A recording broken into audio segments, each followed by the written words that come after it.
Hey everybody, this is Jeff, Swing Trade Warrior with WarriorTrading.com.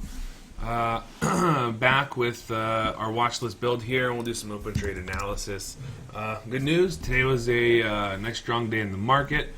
We got into a bunch of new positions here, and we are cruising. So some important things to take a look at here is what the broader market is doing. Then we're going to take a look at what stocks are moving today and have the best setup going forward tomorrow based on what we think is likely to happen. All right, as we expected here, the S&P is testing this 205.23 area, which is going to be resistance for the short term here, 205.25 or so. You can see that it played a role as a pivot for support previously in 2015, and now it's going to act as resistance. We have a very strong trend. The S&P has recovered from the lows and put in a 13% move here since the middle of or early February, and that is a very bullish chart pattern here as we're crossing over these moving averages. Keep in mind, relative volume has been decreasing and has been low for quite a while. This is just typically not a very high volume time of year. You can see the cycles here in the volume. We see a lot of volume in the winter time, January, February time, and then obviously we see a lot in the summer, September through October, and then typically in your off months here it tends to drop down. So we're testing this 205 area. We have two options here. One, we fail at resistance and we chop around longer between 200 and 205, which is fine. We trade sideways, and volatility stays relatively low while we're in the sideways pattern here. Or we break out over the 205 area, which puts us on track to test the 208 spot.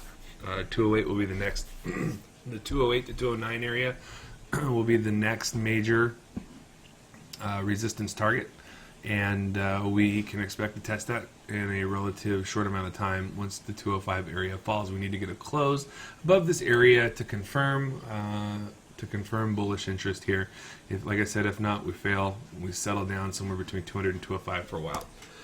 So looking at where the market is at here, after some of the statements today, I think that we probably will have a move up and over this 205 area and a test of 208 before coming back down again. So I'm more biased to the long side, more bullish short term, and so our trades will reflect that for tomorrow. We also have very limited results from the short bias scanner. The market was very strong today, and there were not a lot of stocks selling off that provided us with good opportunities for tomorrow. So we'll take a look at the first. Take a look at the first name here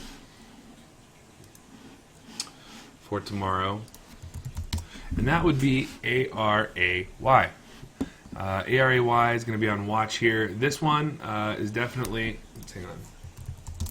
This one has definitely been hovering here in the sideways pattern between $5 support and this resistance spot at 567. Why is 567 resistance? Well, because we tested this area, 1, 2, 3, 4, 5 times in the last month. But previous to that, it was support back here in August of 2015. Previous support has become future resistance. I say it all the time. We're getting this crunch here of these moving averages. This is the 20 and the 50 EMAs, and this thing is in a position here to make a move higher in a stronger market. So testing this resistance area, looking for a breakout over 567, 570, and given that this is a relatively low ATR stock, its ATR is only about 27 cents, more or less, we can expect that it's not going to move quickly. But we can definitely identify some pretty clear targets for this name. So if we can get long 567, 570, that gives us room up to $6 here. $6 is going to be the next area of support, excuse me, of resistance. Previous support through here was a pivot in here, acted as support here. So somewhere between $5.90 and $6, we'll run into some resistance after that. We have a chance of getting over that. We can get to 630 or so, maybe 620, 630. which is going to be a resistance from back here in January, February. So I like this for a long over 567, 570. It's got a nice consolidation pattern here. We've been holding support, and the catalyst could be that the stronger market here that breaks out of resistance is going to pull a lot of these stocks just hiding beneath the surface here, waiting to do the same thing. It's going to pull them higher. So ARAY, it's a cheap name, small risk here. It's only 27 cent ATR, so this thing's not going to get too volatile on us. Definitely looking to take an entry on that tomorrow if the conditions are right. INVN, another one here. I've traded this one before with some success. This one is a nice setup. We have this cross here of the 20 and the 50 EMA, or they're about to cross one another. If we get the 20 EMA to cross over the 50, that's a bullish, short-term bullish pattern, right? This thing has been trading at 20 EMA support for a couple weeks now, the whole month of March, and it's been right around this area. This thing is coming to a point where it's time to make a move. The EMAs don't stay pinched for very long. The stock will usually reject the area and move lower, or it'll break out and move higher. So this is one of my favorite looking setups here. This is a good early indicator, even though we do have these lower highs and this flat bottom here. I do like this for a move higher, especially since there's obvious light resistance and obvious targets that we can track on this. Looking for long on INVN here is going to be over 830, which is pretty much over today's highs. We'll look to scale into this trade and add over 850, right? This is the high of the recent move here. We're going to run into some resistance at 872. Why are we going to run into resistance there? Well, one, tomorrow, this thing has a 33 cent ATR, so if we get long at 830 and we make it to 872, it'll be extended intraday. So it's going to be lacking momentum potentially to break through this area that is identified as resistance because it was a high here and also a high back in January, back on January 22nd. So we know that this 872 area is in play. Once we can knock that down, we definitely have more room to the upside here, probably all the way back to right around $9. So looking for this move. Looking for this move to $9 here. Like I said, another slow mover. 1.3 million shares traded today. That's high relative volume. So buyers piled into this thing. They bought it up here off support. So look for this. If we get another high relative volume day tomorrow, look for this to continue higher. Definitely looking for. Oh, you guys, I can see it moving. Still, it's working for me right now. Try logging out and coming back on. Looking for this to move to $9 here. Like I said, it's fairly liquid and a small mover, so you can take a little bit more size on it and have a pretty good opportunity here to move in and out through the move to 870 and then back to $9. Of course, this will take a couple days here, given the ATR is a little smaller. Relatively low risk, low risk setup. So far, to answer your question, I have not. I don't recommend options on any of these just yet. We'll talk about a trade that I took today with some options. And then this one we're going to look at right now, you could probably get away with doing some options, but as of right now, I have not looked at any options plays for the small caps. Generally, I don't like to trade options on stocks under $20 just because they don't usually move enough, and so it doesn't make sense to use options unless there's some extenuating circumstance or event that would make more sense. Okay, so MBLY, MBLY, this is a stock I have a long history with here. I traded this on IPO day, did really well, and then years later here, 4 years later, whatever, 3 years later, or however long it's been, it's back, and it's on my scanner, and I happen to like this setup here. What do we have? We have a bullish move up from February lows to just about a week ago. We have a 62% move. So this thing has definitely reversed course. You can see for most of, actually all of the last year, or last half of last year, from July down to February, March of this year, this thing sold off about 63%. Since then, it's recovered and put in a pretty nice reversal of its trend. And this was, oops, this was following its earnings event on looks like February 24th. Excuse me. So good data, and we get a strong move up. This thing is now trading sideways over moving average support. So we have this big move up, a nice pullback, support at the moving average here, right? Let's draw a line in right through here. Okay, we have support right in through here. It's curling up off the bottom, and we have nice room or nice range to the range highs. Nice room to the range highs.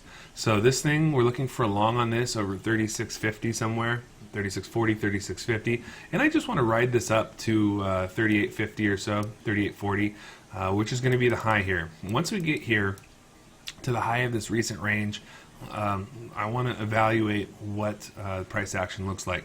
If we can get over, and the volume continues to increase, you can see down here at the bottom, with these big sell-off days here, they were high volume, and then we slowly are getting a little curl up in the relative volume down here. If this trend continues as we approach this $40 area with the 200 moving average, I think we can break out over that area, or get to that area if the volume can hold up here once we hit 38.40. So we're going to be in this trade from 36.50 or so. So, you know, by the time it's at 38.40, that's 2 points. If it gets there soon, then awesome. If not, we might already be out of the trade with profit by then. But looking for that 38.40 area to fall for a quick move to 40 bucks. If we don't get this 38.40 area to fall, well, we still made 2 points on the trade, and we're happy with it. This is one you could consider using options with. I haven't checked to see how liquid the options are for this name, but you can definitely consider looking at either a credit spread for puts here, depending on what the implied volatility is. If the implied volatility on a MBLY is high, here I'll check it for you right now. Okay, implied volatility is actually probably a little lower than normal. So what I would consider doing is probably just looking at a debit, for a credit spread here. You know, maybe the 38.40, or you know, you could even look at the 36.38, depending on how much you're willing to pay and what your risk is. So if you're looking for an option setup, that might be one to consider on MBLY.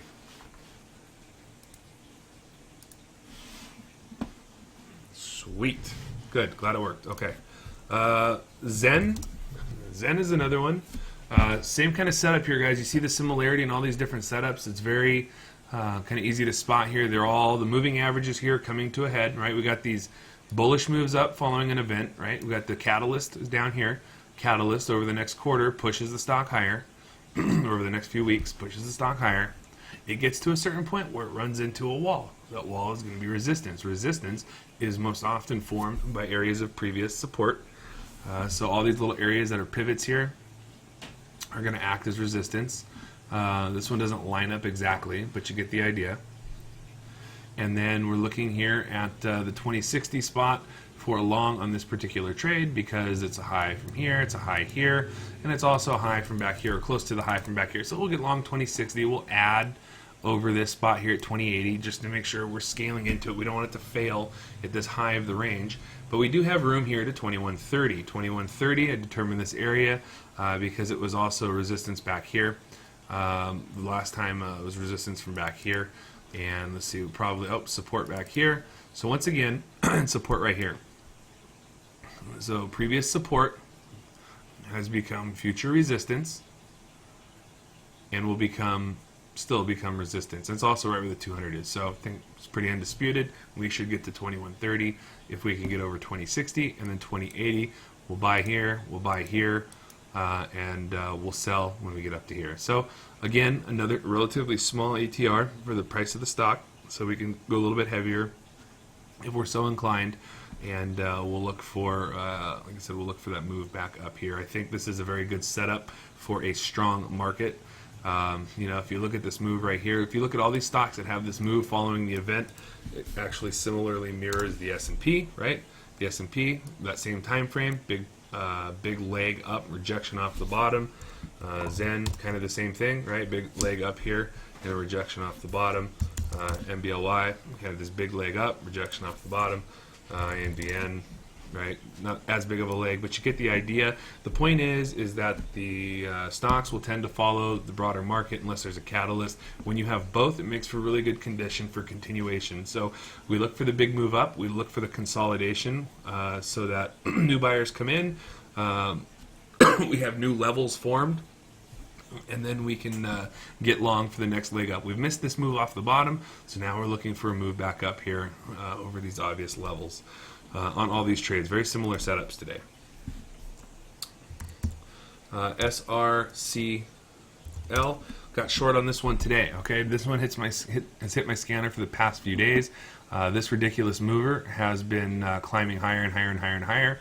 Today it breached the 20 moving average with the market. Notice, big move up, right? 2 weeks in a row of for 2 weeks we've put in about a 10% move here, and we've just blasted through all these areas of resistance, and we're approaching this area, this mouth to a gap here, right? So what I think is going to happen, a couple things to note. One, the current RSI of SRCL is about 74 or so, which puts it in overbought conditions. Two, we have a clearly overextended daily chart with an irrational move higher. It's not logical to see charts continue much longer than this. Could it? Sure, of course it could. It could keep going for 25 days in a row, but how many charts have you seen with 25 green days in a row? It's not realistic. So we're looking for a pullback on this. It's trading at a resistance area right now. Granted, it breached it today. The most important thing to take away from this is the volume pattern. Okay, as this thing has been moving higher in this ridiculous pattern, we see that the buyers have been dropping off here. The volume today being its lowest in several weeks. Even though we're making this nice big 4% move higher here, or excuse me, this big 4%, this big dollar move higher here off of the big resistance area. So this could be a false break, and I expect or suspect we could get a quick pullback here, and that's really all I'm looking for. I'm looking for the move back to 123 and then 121. I have the levels marked here. I'm already short on this, a starter position at 125.08, so we closed just off of our entry with a half-size position. I'm going to look to add to it either higher if we get up near this this peak right here from back on November, and we'll look to short it. If it gets to 160.54, we'll add more. I think the shorts are going to keep this thing out of the gap. This is just too extended, and it's too weak with the sell-off in volume, or the falling volume. It's just too weak to make a substantial move into the gap. Speaking in terms of probability, statistically speaking, this will probably pull back before it legs up higher. This will be a good long after it sells off here, but you'd have to be kind of crazy to buy something on its 14th green day heading into major resistance. So we're short this trade. We're looking to add to it. We're in a half-size position right now, so it's on watch for being a short addition tomorrow, or looking to scale into this one tomorrow. There are no notable earnings after the bell tomorrow. Lulu is in the morning. Not really looking at a trade on this right now, but we can consider looking at the earnings later on in the week. I'm not sure what else is up. I haven't peeked at the calendar yet. One other trade I wanted to talk about from today was IBM. We got an IBM today. This was actually brought to my attention by one of our members. IBM is trading at a very large historical support resistance pivot here, right? Why is this 149.5, 150 area such a big deal? Because it was a big deal back here when it tested it and bounced all the way back up to the 175 area. So for whatever reason, right here it came in play. Right here it was some resistance back in September, and then again right now it's resistance, right? So we have this big move up off the bottom, just like all the other stocks on our watch list. Big move up off the bottom following the earnings, and we're testing. We pulled back a little bit to support, right? Got 200 moving average support, pulled back. And now we're testing that area again, and we're going to look to break out and move higher with the market. So we got long on this using a credit spread. We gave it till May expiration. I bought the 150 calls. I sold the 155s for a net debit of around, I think it was 210 or so. We're looking here, I don't know, roughly. That's the range of the move here. Do I think we get to 155 before May? Sure, I think it could happen pretty easily. Am I looking to get there? No, of course not, because on all my options trades, I'm really only looking for 30 to 50%. If overnight it gaps up and I get 100 or 200%, then awesome, but I'm looking for 30 to 50% all day long. So that would give me a move probably somewhere toward 153, which is going to be this resistance spot back here in October. You can see we had this big move up before we sold off. So I think we get to 153 tomorrow, the next day, and we lock up our 30%, 50% winner. and we move on. 153 again, this area is resistance here because it was support here. Previous support has become resistance, and it will be resistance again on our way to 155. All right, so that's IBM. That was one of the new trades we took. RKUS also opened this one today. We got long over the break of this flat top here at 10 bucks. Okay, we got long over this $10 spot here, and this thing popped up for us. This is a very low ATR, 35 cents, but it's a very liquid name, and it is a slow mover. But keep in mind, what do we have here? We have low volume going and increasing. So relative volume is increasing. What does that mean? That means buyers are coming in. People are seeing this trade setting up, and they're buying their breakout. I mean, this thing traded 1 million shares. I only bought 5,000. So if you think for, if you think for a second that somehow, I caused these 1 million shares to be bought here, and that I was the only one watching this, you're crazy. I've had people insinuate it, but it's just not the case. So this particular trade, it's pretty clear flat top spot at 10 bucks. Why is 10 bucks such a critical area? Well, because it was support here and support here back in February of 2015. Previous supports become resistance. This is classic. Move up off the bottom, we trade sideways, consolidate, and then we break out over the top. Looking for the move here to 1050 or so, going to scale out on the way to 1050. Why 1050? Because it was previous support back in here, so I know it's going to be resistance. It also happens to be where the 200 moving average is. You see this, guys? It's the same thing every single time. It's a rinse and repeat of the patterns. Nothing ever changes. We do the same thing. We follow the same rules, and if we can do that, we keep making money. So that's the goal on this one. Take our 5,000 shares, get them as close to 1050 as we can. We'll sell half on the move up, and then we'll look to take a little bit more off here, probably around 1090 or so. So that's another one we got long today. You asked me about RNF. We'll take a look at RNF. Rachel asked me if we go over debit spreads and credit spreads in the swing trade course. I cover options trading in the swing trade course very briefly. Spreads, I cover spreads very briefly. I cover long and short puts and covered calls a little bit more in depth. But good news, guys, come May, Ross is redoing the day trade course. We're updating it with new content, and I'm updating the swing trade course after he runs through the day trade course. So, it's been, hasn't been quite a year yet. It's been about 8 months or so since we've updated our content. So a lot of things have changed. We've evolved our strategies. We use different tools. So the markets are constantly evolving. It's an ecosystem that we just try and survive in. So as traders, we have to evolve with it. And as such, we have new materials. So exciting stuff. If you haven't already, the day trade course and the swing trade course, which are 30% off through tonight. If you're interested in those, you can get those. You will have access to the live recordings once we go forward and do those in the next month or so. We're just finishing up the material for them, and we will make that announcement accordingly. That will also come with a price hike. So just be aware, if you're thinking about getting it, you can lock it up now, review the material that's there, and then you can attend the live courses and not have to pay anything extra. So something to consider if you were looking to do it anyways. No time like the present, especially because it's the first and only time we've ever offered 30% off of the courses. Okay, you asked me to look at RNF here. This is another similar pattern here, right? Probably had earnings here, moved up off the bottom. We're looking at a 75% move. As far as a long on this name, in my opinion, it's a little bit extended here, right? You have just in the last, just in the last 10 days or so, this thing has moved up about 25%. So, in my opinion, it's a little extended. It is using the 200 EMA as support, which is nice. I would like to see this consolidate for a little while. I do see potential resistance here at 1180. Why 1180? Because it was a major pivot right here.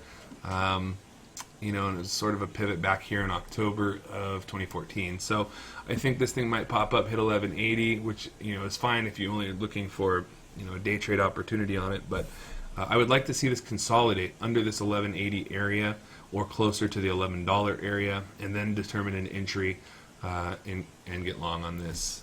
You're going to have room up to 1230 or so, just based off of this area back here and this area right in through here. So Something to keep in mind here. Not the cleanest setup. Could probably find something that is a little bit more.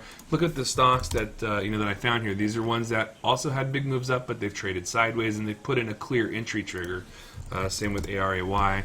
Another one here. We have this clear top. INVN. Same kind of thing, right? A little move up, and now we have this pretty clear entry area here. Just find something that doesn't look like this. Because after these big moves up, you get these long sideways consolidation periods. And we're looking to either get in down at the bottom, and if you miss that, you got to wait till they consolidate sideways for a while and give you a little bit better entry. Okay, same thing here. We missed the move up off the bottom. Since then, it's been trading sideways for a couple weeks, and now we have another entry opportunity here. It's a little bit harder to see these sometimes, especially when this thing's kind of chopping all over the place. But this is a little bit more high probability than this. This might shoot up tomorrow, along with the market. I expect everything's going to get carried higher. Market's up after hours. I expect tomorrow to be probably a pretty big day, or a gap up and it'll fade the rest of the day. Either way, I think it does move higher before lower. And so it'll probably drag this up with it. So you might have an opportunity for a day trade if you can get in over today's high. But beyond that, not something I would look to hold until it consolidated a little bit longer, even though I do like the volume today. Okay, Rachel, the best place you can find information on options spreads and options trading, and one of my favorite resources ever is Investopedia.com. They have a ton of resources. They're free. They have like Schoolhouse Rock type videos to help you understand how option spreads work. And you can search that term on their site as much as you want and read all the different articles they have. There's also CBOE.com, which is the Chicago Board Options Exchange. It's where options are traded, and you can go to their website. They have a cool education center that's very similar to Investopedia, and they're obviously tailored to options specifically. They're the market in which options trade on, so they're a wealth of information also. Credit and debit spreads are very simple. Understanding when to use them is very simple, but if you once you understand how options work, basically the long and short of it, pun intended, is we're looking to buy spreads. We're looking for debits when implied volatility is low. When implied volatility is high, we're looking for credits. We're looking for credit spreads. We're looking to collect that premium up front. Why do we want to buy volatility when it's low and sell volatility when it's high? Because just like a stock with a moving average, everything is going to revert to the mean. If stock is trading with super, super high relative implied volatility, relative to the historical volatility, it's probably got an event coming up, something like that. Either way, more than likely, it's not going to keep going much higher, right? It's just like RSI on a stock. It's telling you it's overbought, it's oversold. At some point, it's going to neutralize and make a reversion to the mean. And the implied volatility works the same way. So if you're short volatility, if you sell premium for credit and implied volatility is really high, when it starts selling off, you're going to collect. That's when you're going to profit, right? When volatility is falling, you keep that credit you got. Conversely, when volatility is low, you can expect it to rebound and move higher. Well, because implied volatility is part of how options premiums are priced, you will profit when the implied volatility expands relative to the historical volatility. So that's when you would want to use a debit spread, buy low, sell high. It's the same concept. The cool thing about options and spreads is there's 4 ways to trade them, right? You can be bullish and you can sell puts and buy calls, right? So if you want to capitalize on high implied volatility, you can sell a bull put spread for a net credit. Conversely, if you're bearish, you can sell a bearish call spread for a net credit, and that way you can still capitalize on the move to the downside or the upside, whatever way you think the stock or the underlying is going to go. So there are a ton of opportunities to trade using the options there based on implied volatility. That's how I do it most of the time. Depending on the type of trade I'm doing, most of the time it's based on volatility. If you guys don't have access to Options House or Thinkorswim, I recommend dough.com, dough.com. They have a cool little options center. They're part of Tasty Trades. The guy that invented Thinkorswim, he invented Tasty Trades and dough.com. And they're a great resource for people looking to learn about options. And they also have a lot of They also make it easy for you to find how, understand implied volatility, how it works, implied volatility ranking, things like that. So those are some free resources. You can make a free account there and check those out. Beyond that, if you guys have any other questions, give me an email. Shoot me an email, jeff@warriortrading.com. Always happy to answer any questions you guys have. I'm starting to lose my voice now, so I'm going to go finish up, and I will catch you guys all tomorrow night. Hope everybody has a great day. Thank you.